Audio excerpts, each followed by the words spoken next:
in Review, brought to you live by You Know Who, 2011. Let's start with the fine meal we just had. Glad Mom decided not to change it up a bit. That was so sad. For this Thanksgiving, I'm thankful for all Mom's hard working and went back in the kitchen with the traditional turkey. And also, the biggest event of the year, Mother Nature with her almighty wind and thunderous clash, and totally not forgetting the wedding that she crashed. The DJ with no generator as a backup plan, what a twerp! For a while, all we could dance to was what the crickets chirped.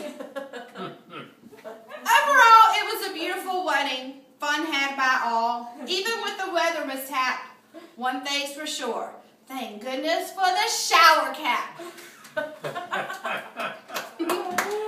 earthquake and hurricane all in 1 week? That forecast report probably was the first time Jim Duncan got edited when saying, "What the bleep?"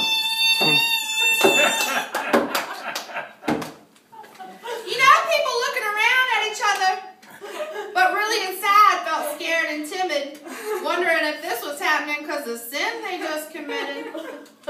Case in point.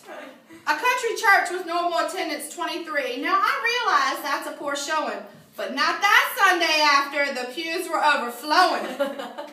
10 days of having a little house on the prairie, and your only light was by the flicker of a candle. To sum it up, a hurricane and an earthquake in 1 week, that's too much for the Weather Channel to handle. Now, to the moon and beyond. Scourge! Not so much. No more launches, interviews with NASA and such. The Space Shuttle program has come to a halt. Not enough funding in that NASA vault.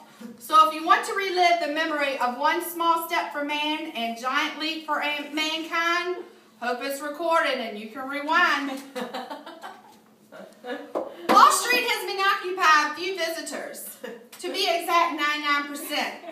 Hoping that 1% might get the hint.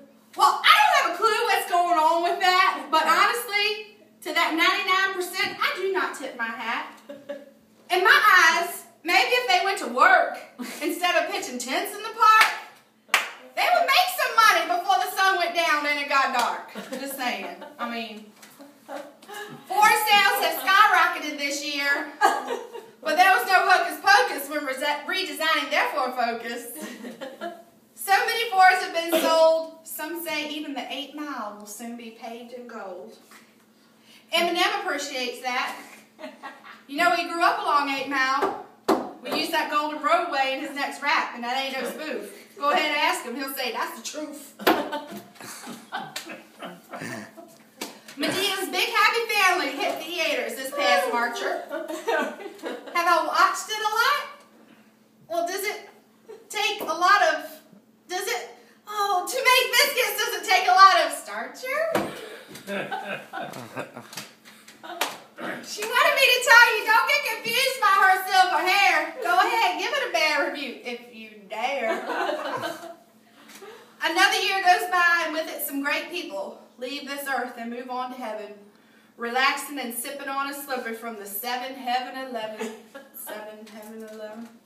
Steve Jobs took his last bite of this apple this year, an inspirational person who was a legacy to hear.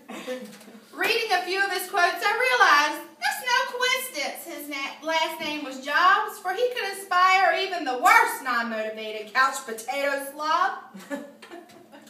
Chris has been kicking butt with his journalism achievements, but just one question comes to mind. You gonna hit me up when you become editor-in-chief of the New York Times?